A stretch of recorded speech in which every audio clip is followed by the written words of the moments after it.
Bali. Nah, kali ini Lina lagi ada di tempat pariwisata nih, bukan sih tempat pariwisata. Lebih tepatnya menjawab pertanyaan kalian yang masih penasaran sama yang namanya pariwisata di Bali. Kira-kira dibuka nggak ya? Kan masih ambigu nih. Nah, Lina mau tanya langsung sama Bapak Kadis Pariwisata langsung nih. Nah, sekarang Lina sudah bersama Bapak. Selamat siang, Bapak. Selamat siang, Lina. Senang sekali bisa jumpa dengan Lina hari ini. Bapaknya tampan sekali yang menggunakan pakaian adat ini ya. Iya, ini produk-produk yang dihasilkan dari Kematon Krama Bali. Wah, cinta budaya Bali gitu. Harus ya. cinta dengan produk budaya Bali. Iya. Udah kita ini langsung saja Pak ya. Ini penasaran Pak sama profil Bapak nih. Kira-kira Bapak asli dari mana sih? Dan Bapak udah menjabat sebagai kadis sudah berapa lama nih gitu? Nah, penasaran banget sih karena kan Bapak ini sangat menginspirasi gitu kan. Apalagi Bapak dari tampilan luarnya sudah sangat gagah dan berwibawa gitu ya.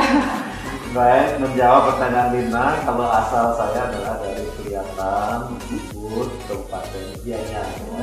Ya, di Dinas Pariwisata ini definitifnya itu sejak Januari tahun 2020 kemarin. Namun sebelumnya menjabat sebagai PLP sejak Juli 2019. Kebetulan Kepala Dinas Pariwisata sebelumnya pensiun dan saya merangkap sebagai Kepala Dinas Perdagangan dan Perindustrian. Dan sebelum di Dinas Perdagangan dan Perindustrian, kurang lebih hampir 5 tahun saya berada di Bapeda, Badan Perencanaan Pembangunan Daerah. Dan sebelum Bapeda, saya sempat juga sebagai Kepala Badan Pemberdayaan Masyarakat dan Desa (BPMD) di Provinsi Bali. Jadi kurang lebih seperti itu perjalanan karir saya untuk di Kepala Dinas lah. Perjalanan karirnya cukup hebat nih, sangat mengagumkan gitu loh. Terima kasih. Dan ini Bapak Kadis ini adalah jawaban dari penasaran kalian nih, buat yang tahu pariwisata itu gimana sih sekarang. Kita tanya langsung yuk. Nah, pariwisata tahun ini, tahun 2021 ini, menurut Bapak itu seperti apa sih perkembangannya? Ya, perkembangan semenjak adanya pandemi ya, mulai tahun 2020 awal ya, persisnya adalah diketemukannya COVID tanggal 10 Maret tahun 2020. Memang kinerja ekonomi kita itu jadi rusak gitu ya, mulai dari kehilangan wisatawan kita, lalu juga devisa kita juga hilang, pajak hotel dan restoran juga tidak dapat kita, kemudian terjadinya pengangguran ya karena kehilangan lapangan pekerjaan, ya otomatis juga kehilangan pendapatan, terutama bagi pelaku-pelaku pekerja pariwisata kita. Dan juga tidak hanya di situ, multiplier effect dari pandemi COVID ini kan hampir menyerang seluruh sektor. Iya, benar-benar. Sehingga praktis di tahun 2020 itu kita mengalami kontraksi pertumbuhan ekonomi sampai minus 9,31% ya. 9,31%. Iya, yang dalam keadaan normal sebenarnya jumlah kedatangan wisatawan mancanegara kita tahun 2019 saya katakan itu 6.300.000 ya untuk wisatawan mancanegara, terutama dari Australia, Tiongkok, India, Inggris, dan Amerika. Sedangkan di tahun 2020 itu anjlok sampai 85% wisatawan mancanegara kita. Sedangkan wisatawan domestik normalnya datang tahun 2016 itu sebanyak 10.500.000. Lalu akibat pandemi mengalami penurunan sampai 50%. Setengahnya ya. Setengahnya hilang. Oleh karena itu di tahun 2021 menginjak kepada sekarang bulan Mei ya, itu praktis untuk wisatawan mancanegara boleh dikatakan zero, tidak ada. Yang diperbolehkan masuk ke wilayah Indonesia adalah dengan visa essential business. Jadi untuk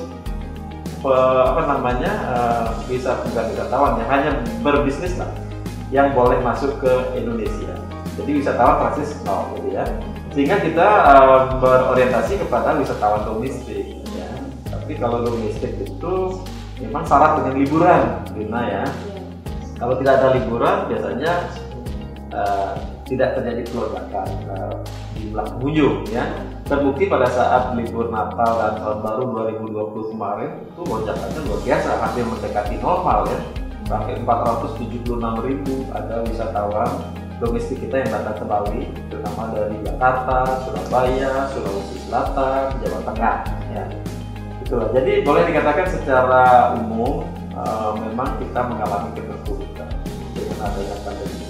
baik di tahun 2020 maupun di 2021 ini ya, sampai dengan bulan Mei ini terlebih ada pengetatan pelarangan untuk mudik seperti itu. Nah, yang menambah menurunlah jumlah kunjungan wisatawan kita ya tetap. Berarti domestik itu dibuka Pak ya? Domestik tetap dibuka. Itu kira-kira menutupi nggak sih Pak? Iya. Dari minus itu? Jauh, masih jauh. Kalau dalam keadaan normal, jumlah kedatangan domestik kita di bandara itu tercatat 16.000 per hari. Ya. Kalau sekarang di pengetatan ini, pelarangan mudik ini yang datang cuma 500 orang, gitu ya. Bayangkan itu dari 16.000 menjadi 500 orang. Tetapi kalau pada saat PPKM tidak berarti pengetatan, itu normalnya sampai 5.000 orang per hari di bandara ya. Sedangkan kalau musim-musim liburan bisa 13.000 pada saat pandemi COVID itu. Jadi selisihnya hanya 3.000 dibandingkan dengan normal gitu ya.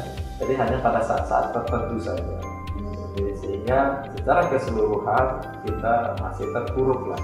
Bali itu yang memang tulang punggungnya itu dari sektor pariwisata. Berarti pemerintah juga sudah berusaha gitu Pak ya? Pemerintah sudah tidak pernah berhenti ya untuk mulai dari menekan terjadinya penularan COVID di masyarakat, kemudian juga meningkatkan masyarakat yang sembuh ya, lalu juga menekan angka kematian ya. Itu sudah dilakukan oleh Satgas, termasuk juga pengetatan di dalam penerapan protokol kesehatan ya. Sampai Pak Gubernur mengeluarkan peraturan-peraturan mengenai pengenaan denda ya, bagi yang tidak tertib menggunakan masker ya.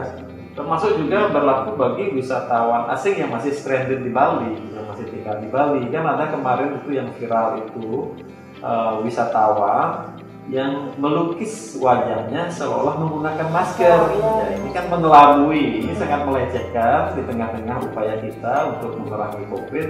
Ada wisatawan yang nakal gitu, yang tidak taat dengan peraturan kita, sehingga oleh imigrasi bersama-sama dengan Pemprov Bali dalam hal ini Pak Gubernur langsung mendeportasi yang bersangkutan itu gitu ya. Karena wisatawan yang kita inginkan yang stranded di sini itu adalah taat dengan aturan ketentuan yang ada di pemerintah Indonesia, khususnya Bali gitu ya. Karena kita ingin membangun kepercayaan di dalam penanganan COVID ini bagi wisatawan internasional. Itu jangan sampai nama baik Bali itu tercoreng akibat dari ulah wisatawan yang tidak taat mengikuti aturan kita. Itu langsung dideportasi aja langsung kalau dideportasi. Nggak merusak Bali juga gitu betul, ya. Betul. Ini kan tidak memberikan citra yang kurang baik seperti ya. Ini yang paling penasaran nih Pak. Katanya kan Juni Juli ini pariwisata mau dibuka. Nah, kalau masalah urusan pembukaan wisatawan internasional itu adalah kewenangan pemerintah pusat. Ya, kalau kami di Dinas Pariwisata adalah mempersiapkan segala sesuatu yang disyaratkan untuk bisa memenuhi kriteria yang semestinya. Misalnya, kami telah melakukan sertifikasi CHSE atau Protokol Tatanan Kehidupan Era Baru ini kepada industri, mulai dari hotel, restoran, objek-objek, transportasi.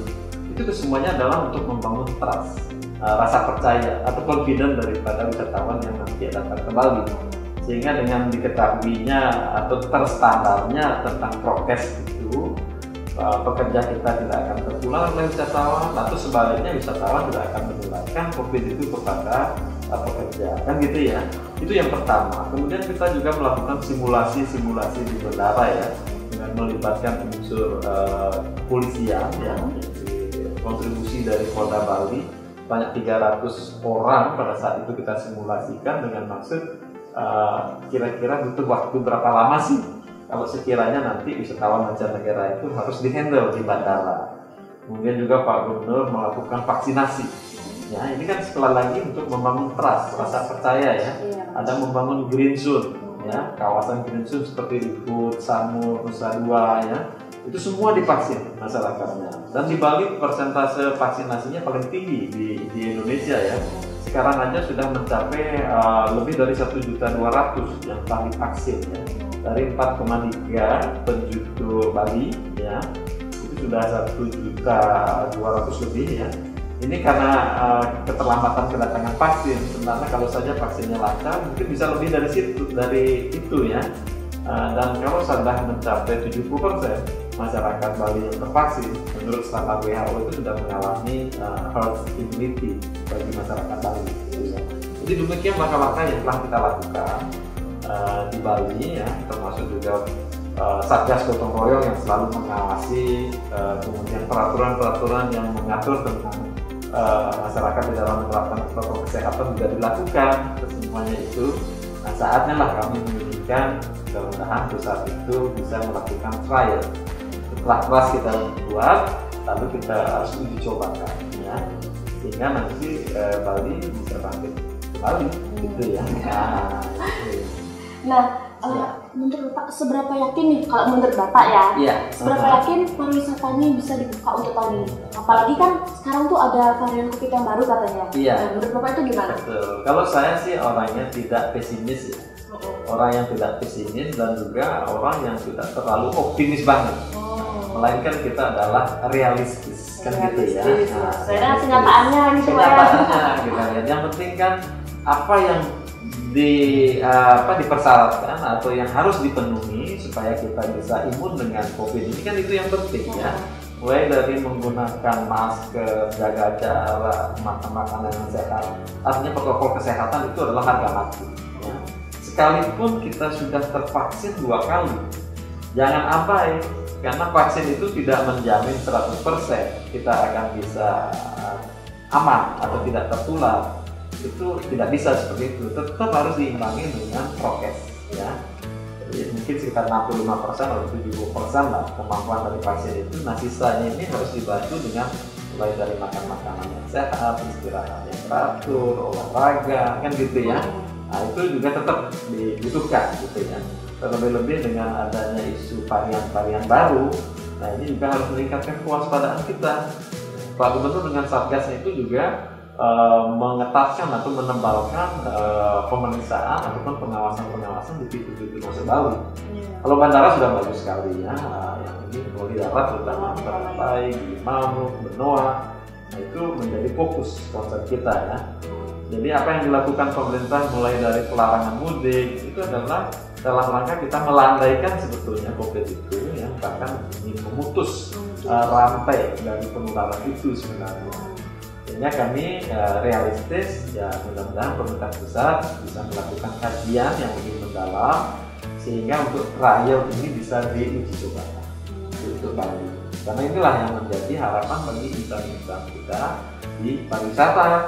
Karena kalau wisatawan sudah datang itu kan demand ya. Kalau itu juga produk-produk pertanian juga akan bisa laku ya, mulai dari telur, minyak kayu ayam, sayur-sayuran, buah-buahan itu pasti akan berdampak terhadap jumlah wisatawan yang masuk ke Bali nanti.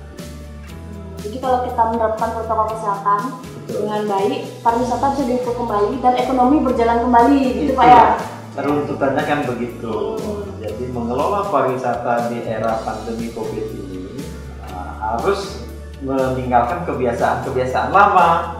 Harus kita mulai dengan new normal sekarang ya. Jadi new normalnya itu adalah mulai dari penggunaan masker, kemudian juga protokol-protokol kesehatan itu adalah harga mati gitu ya.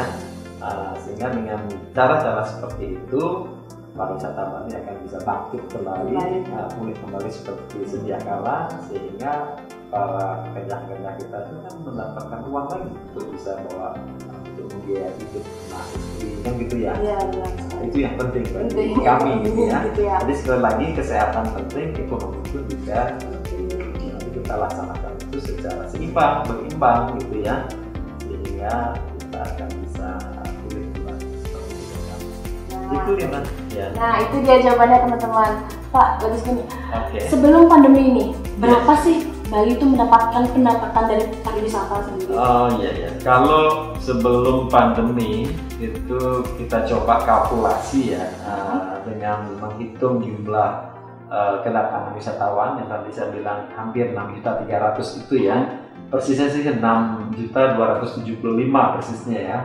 Kemudian kita bekerjasama dengan UNUD melakukan survei. Rata-rata lama tinggalnya di Bali itu mereka berapa, ditambah lagi dengan spending money-nya per hari berapa, itu setelah kita kalkulasikan 6.300.000 dikalikan dengan length of stay-nya, lalu dengan spending money-nya, itu mencapai devisa itu hitung-hitungan kita sekitar 116 triliun ya. Itu jumlah yang tidak kecil setiap tahunnya. Kemudian juga dari pajak hotel dan restoran itu tidak kurang dari 5 triliun sebenarnya per tahun ya, yang bisa kita peroleh gitu ya. Nah, ini dengan adanya pandemi ini memang betul-betul sangat memukul roda perekonomian kita gitu ya. Karena pajak tidak dapat berarti kan belanja pemerintah juga berkurang. Belanja berkurang berarti kan pembangunan juga tidak berjalan. Tidak ada pembangunan berarti perputaran uang juga tidak terjadi di masyarakat. Itulah yang menyebabkan akhirnya terjadi kontraksi minus pertumbuhan ekonomi kita itu sampai 9,31%. Jadi itu lingkaran kalau kita bicara siklus PDRT kita, pendapatan domestik regional bruto kita yang berimplikasi terhadap pertumbuhan ekonomi kita. Jadi mari kita maknai pandemi ini sebagai introspeksi diri, sehingga ke depan kalau lagi ada pandemi-pandemi yang berulang, ya kita akan lebih resilient untuk bisa menghadapi ya. Banyak hal yang bisa kita peroleh dari pandemi ini ya, bahwa kita jangan terlalu menggantungkan diri dari sektor pariwisata ansih gitu ya. Tetap harus diseimbangkan PDRT atau struktur pertumbuhan ekonomi Bali itu dengan mengedepankan sektor-sektor lain yang mulai dari peternakan, perikanan, pertanian ya. Kemudian juga sekarang dengan adanya pandemi juga mempercepat proses digitalisasi gitu ya. Ini banyak sekali lah yang bisa kita peroleh pelajaran-pelajaran tersebut, sehingga ke depan Bali saya yakin pasti akan lebih berkualitas nanti pelaksanaan pariwisatanya dengan kejadian ini, karena kita akan lebih bijak, lebih wise di dalam mengelola alam, kebudayaan dan kerama Bali, sehingga Bali akan tetap menjadi destinasi yang dikagumi di dunia internasional. Mohon doanya ya, betul gitu ya. Berarti dari pandemi ini kita berusaha mengambil sisi positifnya gitu Pak ya. Benar. Ya. Digitalisasi, jadi kita makin berkembang dalam hal itu gitu Pak ya. Makin semangat juga dari kerjanya, nyari uangnya, ekonomi. Nah, misalnya juga di dalam pandemi ini kan susah juga kita mendatangkan barang-barang dari luar gitu ya. Sehingga kesempatan bagi kita untuk lebih mencintai produk-produk lokal kita gitu ya, terutama kepada generasi muda. Marilah kita lebih mencintai dan menggunakan. Jangan hanya sekedar mencintai tapi tidak menggunakan juga tidak benar gitu ya. Di tengah membanjirnya produk-produk luar ke daerah kita, jadi terjadi pergeseran daripada konsumsi generasi muda ini. Nah, ini yang kita tidak mau. Jadi generasi muda sekarang itu yang cerdas, ya, harusnya lebih pintar untuk bisa kembali kepada mencintai produk-produk kita, lokal kita ya. Ya, tidak mesti harus branded, yang lokal juga tren sekarang kan, orang tidak terlalu gini yang branded sekarang gitu ya. Yang penting lokal, unik, ya, lebih customized gitu. Saya kira itu juga akan menjadi tren bagi generasi muda kita sekarang. Jadi ya, lokal juga keren gitu ya. Lokal juga keren gitu ya, beli bangga produk Bali gitu kan ya. Jadi kopi Bali, kemudian juga jeruk Bali, salah Bali. Banyak sebetulnya produk-produk ya yang dicintai oleh orang luar justru. Nah, kita harus lebih mencintai lagi ya. Jepang contohnya, dia kan sangat mencintai produk-produk lokalnya, sehingga barang-barang impor yang ke Jepang itu tidak laku. Nah, kita juga kalau mau kita mencintai produk lokal ya, impornya juga akan bisa maju di Bali. Tapi sayangnya kita kan masih cenderung mengagumi produk-produk impor. Ya. Nah, ini yang keliru bagi kita ya. Ini sebagai suatu pembelajaran yang bagus lagi di daerah pandemi ini gitu ya. Dan kembali lagi kepada back to nature, baik kepada kearifan lokal kita. Ya, cintai budaya lokal sendiri. Betul. Gitu ya. Iya.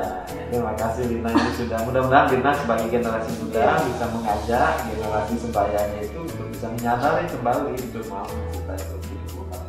mencintai dan menggunakan. Betul. Paling pentingnya. Mencintai dan menggunakan.